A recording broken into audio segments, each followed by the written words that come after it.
Welcome to Annadanam story vlog.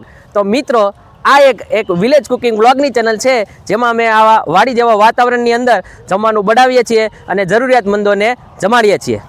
મિત્રો આજે આપણે બનાવવાના છીએ પોક વડા। આજે આપણે ખાસ એક જગ્યાએ જવાના છીએ જે આશ્રમનું નામ છે નિરાધાર માનવ સેવા આશ્રમ, જે સરથાણા પોલીસ સ્ટેશનની પાછળ આવેલું છે। તો મિત્રો તમે આ વ્લોગની અંદર જોડાયેલા રહેજો તો તમને ખબર પડે કે અમે કઈ રીતે પોક વડા બનાવ્યા અને કઈ રીતે અમે જમાડ્યું।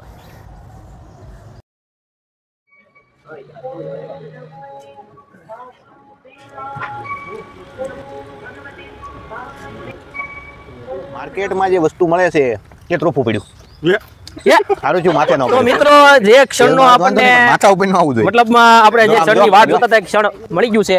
મેં તો આવો તો કીધું આ ત્રોફું એ આપણે ગયા વિડીયોમાં આપણે વાત કરી હતી કે આયા લટકતો એવું લાગે છે અને અત્યારે હું વિડીયો ઉતરું છું તો હવે મારે જોવું જોઈએ કે હાથમાં કેચ ન આવે ને ટંકોરો ભાગી જાય। અરે રિસ્ક તો બધે છે મારા વાલા, રિસ્ક તો બધે છે અને રિસ્ક છે તો જ રિસ્ક છે। આપણે તો રિસ્ક આવી રીતે થોડા લેવાના હોય, પણ આ એંગલ થી રિસ્ક નથી લેવાનું। આપણે રિસ્ક લેવા માટે બીજી વસ્તુ છે, શેર બજારમાં જાવ એમ નહીં, શેર બજાર ની ના પાડી છે આપણા પૂર્વજ હોય યાર।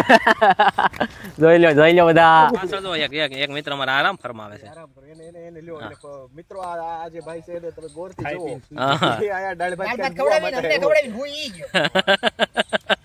ભાત તમને ખવડાવવાનું પોતે હોઈ જાય એમ ને। તો મિત્રો દાણા આપણા ધીરે ધીરે મોટા થઈ રહ્યા છે, જો કે ઉગી જ ગયા છે અને બાજુમાં આ જે એના મોટો ભાઈ દેખાય છે એ મૂળા છે। સાઈડમાં એટલે રોપ્યા છે કે આનું પાણી બાણીનું જે પણ એનું કંઈક પોષક તત્વો હોય એ દાણાને વ્યવસ્થિત મળી રહે, એટલે મૂળાને સાઈડમાં આપણે રોપ્યા છે। આપણે આવી ગયા છીએ અત્યારે હું અને બિપિનભાઈ જે છે એ દર વખતેની જેમ આવી ગયા છીએ અને બિપિનભાઈ ચર્ચા વિચારણા કરે છે કે આજે આપણે શું કરશું। બિપિનભાઈ, આજે આપણે શું બનાવવાનું છે? પોક વડા બનાવવાનું છે।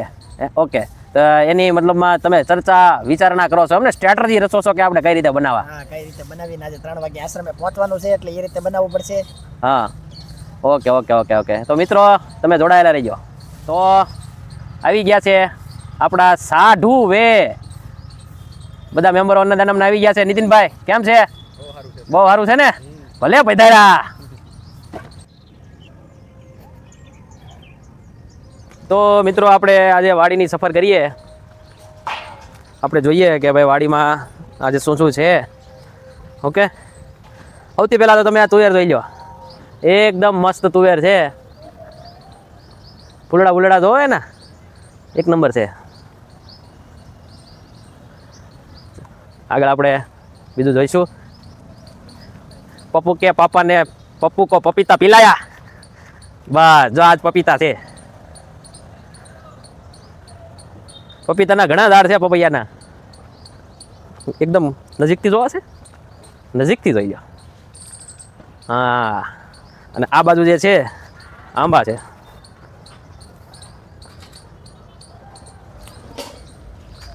તો મિત્રો બસ આપણે સામાન લઈને આપણી જગ્યાએ જઈએ છીએ।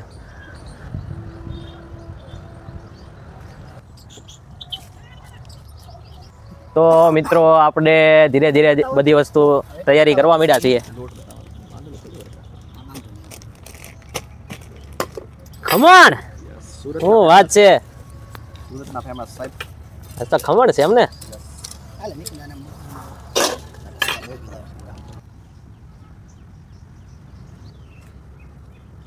તો મિત્રો આપણે શાકભાજી કટિંગ સ્ટાર્ટ થઈ ગયું છે।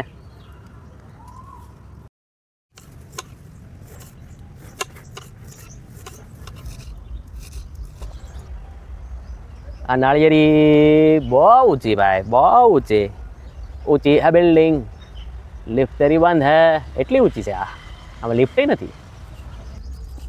નીતિનભાઈ, મેં એવી વાત સાંભળી તમને લીલું લસણ બહુ ભાવે છે? લીલું લસણ ભાવતું નથી, લીલું લસણ કાપવું બહુ ગમે છે। એવું છે? લીલું લસણના તમે ફેન છો એવી વાત સાંભળી?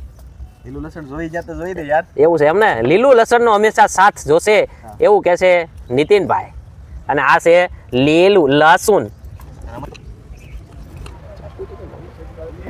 વિપિનભાઈ, હા હું આ તમે મિક્સરમાં હું ગ્રાઇન્ડ કરવા આવ્યા છો અત્યારે?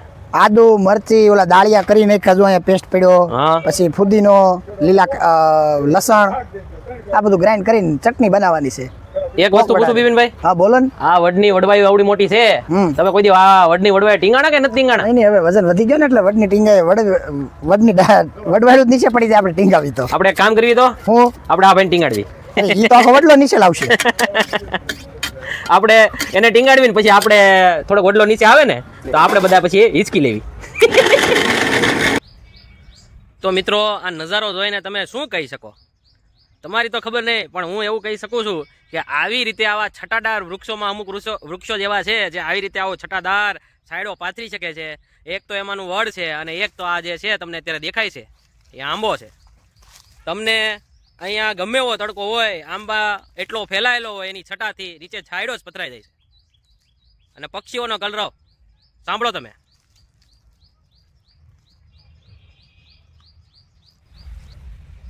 મિત્રો, દર્શક મિત્રોમાંથી કેટલા લોકો એવા છે જે ઇલેક્ટ્રિક એન્જિનિયર છે? હવે મારો સવાલ એવો છે કે હાઈ ટેન્શનનો તાર જે છે ઉપરથી પસાર થાય છે અને ટર એવો અવાજ આવે છે, એ શું કામ આવતો હોય છે? વાડીનો લેન્ડસ્કેપ વ્યૂ અહીંથી એક નંબર દેખાય છે. અને અહીંયા બધા આપણે અન્નદાનોની ટીમ મિક્સરમાં બધું ગ્રાઇન્ડ કરી રહી છે. અને આ વ્યૂ જુઓ તમે. જોઈને એવું થાય છે ને અહીંયા આવીને અહીંયા ઘડીક ખાટલો લઈને અહીંયા સૂઈને મોજ કરી લેવી. તો મિત્રો, શાકભાજીનું કટિંગ થઈ ગયું છે અને મિક્સરમાં ગ્રાઇન્ડિંગ પણ થઈ ગયું છે. પેસ્ટ બધું બની ગયું છે. હવે આપણે આગળની પ્રોસેસ સ્ટાર્ટ કરીશું. એક ખમણ ને હવે ક્રશ કરીશું. લસણ, લીલા ધાણા, ફુદીનો, મરચીની પેસ્ટ, આદુની પેસ્ટ, ચણાનો લોટ, ડાયરનો પોક, ખાંડ. બિપિનભાઈ ફરીથી આપણું શામ ડામ દંડ ભેદ અપનાવ્યું છે.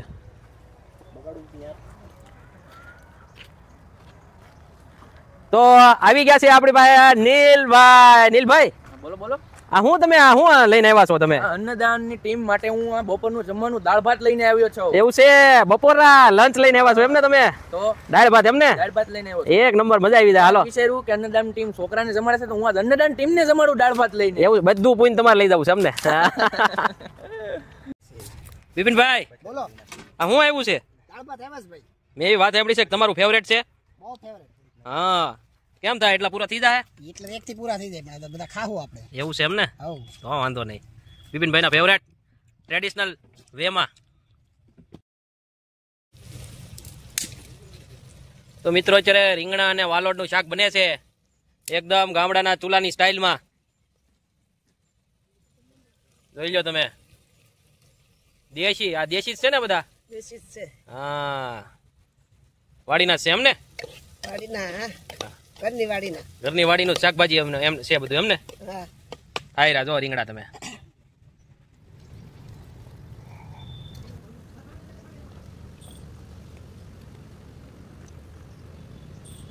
તો આપણા પોક વડાનું સ્ટાર્ટ થઈ ગયું છે, પોક વડા તળવાનું.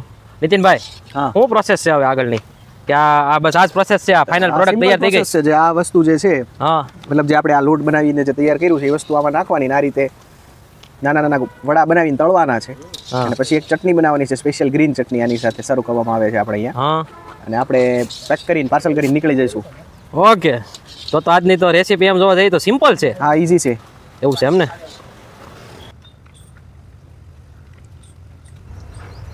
નીતિનભાઈ, બોલો હું એક સવાલ પૂછું? બોલો બોલો. આ તેલ જે છે, આ તેલ આપણે ચેક કરવું હોય તો કેટલું ગરમ છે, કેટલું મતલબમાં આવ્યું છે કે નથી આવ્યું, ગરમ કેટલું છે? આંગળી બોલીને ચેક કરાય? કેમ કરાય ચેક? નહીં, એ સિમ્પલ છે એનું કે જે તમારી પાસે થર્મોમીટર હોય એનું જે અલગથી આવે, જે તમે આમ ટેમ્પરેચર ઉપર રાખો, મતલબ સોરી ઓઇલ ઉપર રાખો એટલે એમાં તમને ટેમ્પરેચર બતાવે કે કેટલું હીટ પકડેલું છે એવું બતાવે ડિગ્રી સેલ્સિયસમાં. એવું છે એમને? મને તો અત્યારે સુધી એમ હતું કે ભાઈ કોઈક આંગળી અહીંયા દુબાડીને ચેક કરી લે. એવું કરો ને તમે, કાંઈક ચેક કરો ને. નહીં નહીં, એવું ન હોય. એવું કરવાથી શું થાય નીતિનભાઈ? બળીએ હોય. ટેટું પડી જાય કે ન પડે? કથ્થઈ કલરનું ટેટુ પડી જાય આંગળીમાં. એવું છે એમને? કોઈ અખતરા કોકને કરવો હોય તો કયો. તો મિત્રો, એક ઘાણો જે છે, પ્રથમ ઘાણો નીકળી ગયો છે અને આપણે આ બે તજજ્ઞ વ્યક્તિઓ છે એ ચાખે છે. કેવું બન્યું છે નિકુંજભાઈ? એક નંબર બન્યું છે ભાઈ. શું વાત છે? હા એક નંબર. એક નંબર. આમાં એક નંબર કરતા કંઈક ઉપર આવતું હોય તો ઈ લેવલ ઉપર છે આ બધી વસ્તુ. એવું છે એમ ને? માર્કેટમાં જે વસ્તુ મળે છે એ ત્રોફું પડ્યું. સારું છું માથે ન પડ્યું. તો મિત્રો જે ક્ષણનો આપણને માથા ઉપર ન આવવું જોઈએ. મતલબમાં આપણે જે ક્ષણની વાત જોતા હતા, એક ક્ષણ મળી ગયું છે. મેં તો આજે આવો તો છે નહીં કીધું આ હતું તમને. ત્રોફું. એ આપણે ગયા વિડીયોમાં આપણે વાત કરી હતી કે આયા લટકતો એવું લાગે છે, અને અત્યારે હું વિડીયો ઉતરું છું તો હવે મારે જોવું જોઈએ કે હાથમાં કેચ ન આવે ને ટંકોરો ભાગી જાય. અરે રિસ્ક તો બધે છે મારા વાલા, રિસ્ક તો બધે છે. અને રિસ્ક છે તો જ રિસ્ક છે. આપણે તો રિસ્ક આવી રીતે થોડા લેવાના હોય, પણ આ એંગલ થી રિસ્ક નથી લેવાનું આપણે. રિસ્ક લેવા માટે બીજી વસ્તુ છે. શેર બજારમાં જાવ એમ?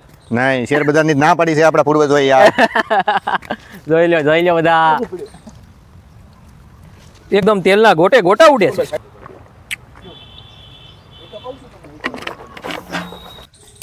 વિપિનભાઈ, તમને આવડી ગયા કે નહીં હવે? બસ આમાં કઈ શેપ હોતો નથી એટલે આવડી જાય, ગોળ ન કરવાનો. એવું હોય પણ શેપમાં તમે તો બધાની ગોળીઓ તો બનાવી જ જો છો. ગોળી જો ના બનાવીને ગોળી બની જાય, આપણી બની જાય. બ્રેકિંગ ન્યૂઝ મિત્રો, વિપિનભાઈને હવે પોકવડા પણ આવડી ગયા છે. તો હવે આવતા વર્ષે એનો પણ ધંધો ખોલવાનો છે. મોહનથાળ સિઝનેબલ ધંધો છે એમને. મોહનથાળ નો તો એ ખોલવાના હતા. દિવાળી ઉપર મોહનથાળ બનાવવાનો છે. હા, દિવાળી પતે એટલે પછી આ ડિસેમ્બર મહિનો પોક આવે એટલે પોક વડા બનાવવાના. પછી જાન્યુઆરી આવે એટલે ઊંધિયું બનાવવાનું છે. હા, ઓકે. ઉત્તરાયણ ઉપર ચીક્કીનો નેનો પ્રોગ્રામ છે એને. હજી શિયાળામાં એક બિઝનેસ બાકી છે. કયો બાકી છે હજી? હવે બિપિનભાઈ આ નેક્સ્ટ માં આગળ ઉબાડિયું બનાવતા શીખવાના. ઉભાડિયું બનાવવાનું. હે બિપિનભાઈ, તમને ઉબાડિયું પણ આવડે છે? રિંગ રોડ ઉબાડ્યું હોય, હા. વલસાડનું ફેમસ ઉબાડ્યું. હા, અને એક અમાર પાછળ જો એક મિત્ર અમારા આરામ ફરમાવે છે. આરામ કરો.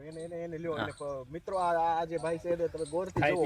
હા. એ આયા દાળ ભાત દાળ ભાત ખાઈને જોવા ખવડાવીને માટે અમને ખવડાવીને હું ઈ ગયો. દાળ ભાત તમને ખવડાવવાનું પોતે હોઈ જાય એમ ને? તો મિત્રો આ રીતે આપણી આખી પ્રોડક્શનની લાઈન બેઠી છે. જો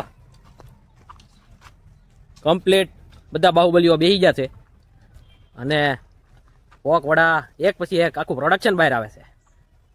નીતિનભાઈ, આપણે કેટલું બનાવ્યું છે? આપણે 10 કિલો આસપાસ બનાવ્યું છે સાહેબ. હા, પછી બીજા મસાલાની એડ થઈ હોય અલગ. 10 કિલો એટલે કેટલા લોકોને જમાડવાનું છે? આપણે ત્યાં આઈ થિંક 40 જેવાની વાત થઈ છે કે 40 છે. હવે જીએ પછી ખબર પડે કેટલા છે, વધારે છે કોઈ ઓછા, 2-5 માણસો આમ તે હોય. ઓકે, એટલે 40 જણા છે ને 10 કિલોની આસપાસ આપણે બનાવવાના છીએ. ઓકે, આ જઈ લો.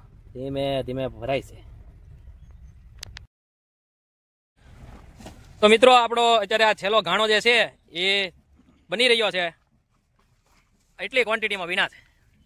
એકદમ ટોચના પોક વડા. વિપિનભાઈ, શું છે? વાહ વિપિનભાઈ, વાહ. વિપિનભાઈ, તમે ડબિંગમાં જાતા હોય એવું લાગો છો, ક્યાંક ડબિંગ કરો ને? हाँ तो मित्रों फाइनली ये पोक वड़ा बन के तैयार है।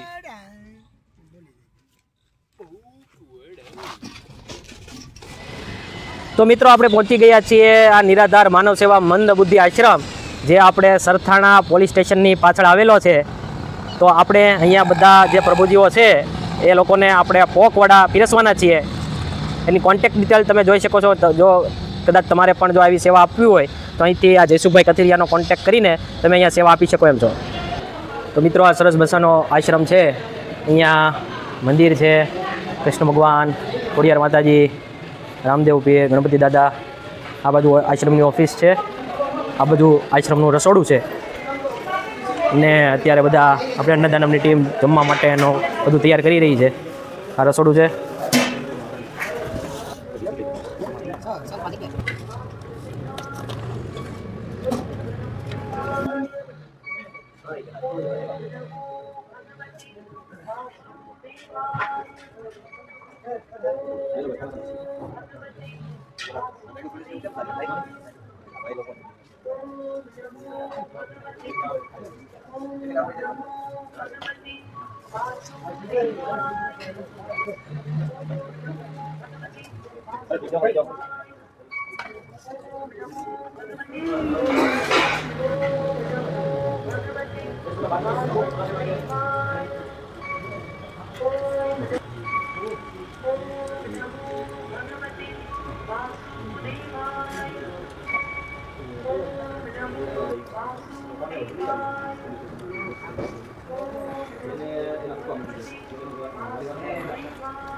બાલા હજી આપું તને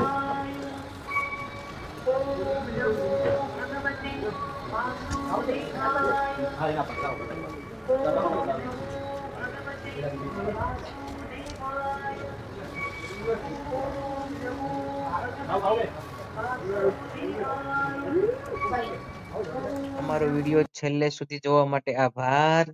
અમારી બંને ચેનલ અન્નદાનમ સ્ટોરીઝ અને અન્નદાનમ સ્ટોરી વ્લોગ ને લાઈક કરો, શેર કરો, સબસ્ક્રાઇબ કરો.